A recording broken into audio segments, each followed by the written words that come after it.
having me back up to the lectern. I just thought this was a really good opportunity to have your ears, so I can just talk about Project Place and what I'm interested in approaching you with, so this way everybody knows. So that was my thought. Is that okay?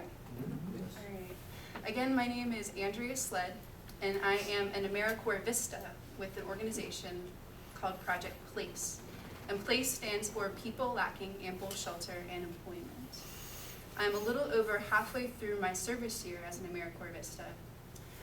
I started in July, and at the same time I moved to Baltimore. So I was learning a new city as well as a new organization and a new job. It's been really exciting, and I'm bringing my passion here for this organization and for the cause of homelessness. And I hope that you get a little bit of that. How many of y'all have actually volunteered either in homeless service agencies or maybe done a fundraiser or an in-kind donation drive for homeless service providers? Anybody? I really believe in the transformational power of volunteering. And so I love it to see how many people volunteer or have volunteered in the issue. Homelessness to me is kind of like a litmus test for social policy in a community, and even in the country, really. Depending on a city, state, or national government's policies on things like, let's see, we could say, food stamps, for instance, so food programs or monetary programs or work development, or where's education stand at any given time, really is going to change the face of homelessness in a community. And at the moment, all over this country, as well as in Baltimore in particular, homelessness is a severe social problem. On any given night in our city, about 3,400 people are on the streets. And that's a lot of people. And Baltimore in particular has a very difficult population that's 30% chronically homeless. And I apologize if I slip into shop talk. It's, what is it called? The curse of knowledge. And I have a little bit of knowledge and I seem to throw it around a lot, so I do apologize.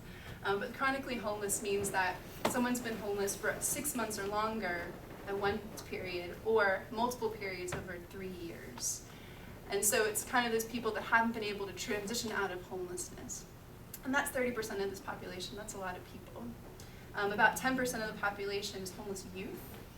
And a significant, disproportionate number of them are also veterans.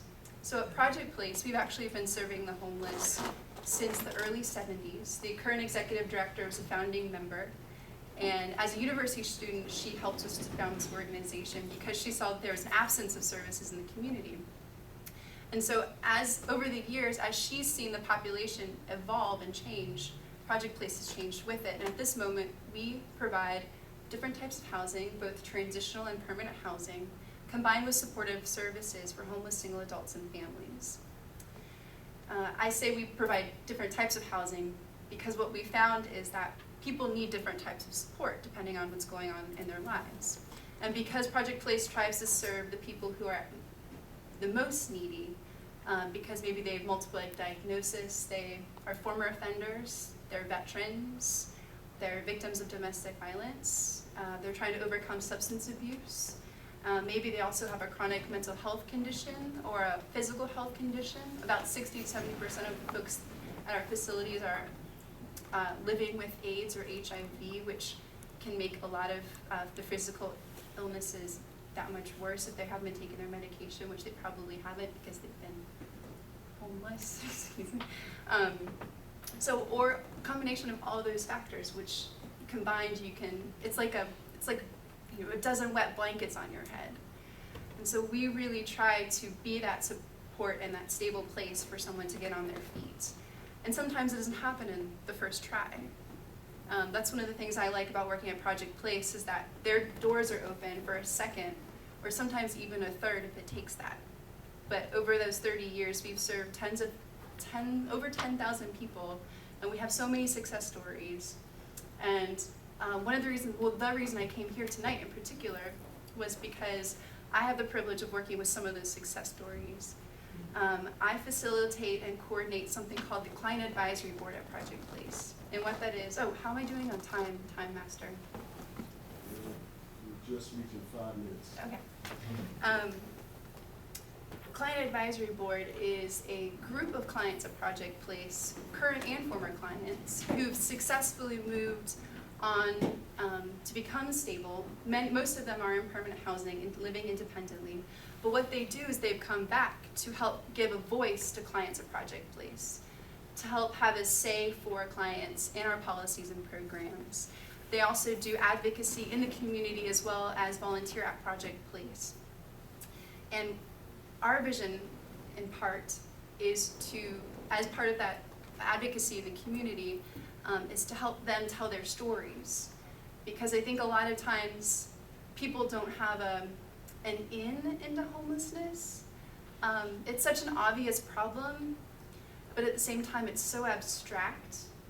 And I think sometimes it takes that personal touch to really make it not seem like this mountain that you can't climb. And so I was looking for tools to help bring public speaking to the clients of the Client Advisory Board. I was looking to Toastmasters as a possibility to help. And so I just wanted to attend the meeting tonight to get a feel for the group and what you do, and if you've been interested in service, which right off the bat, President said you were. So that's my spiel. That's me. Thank you so much.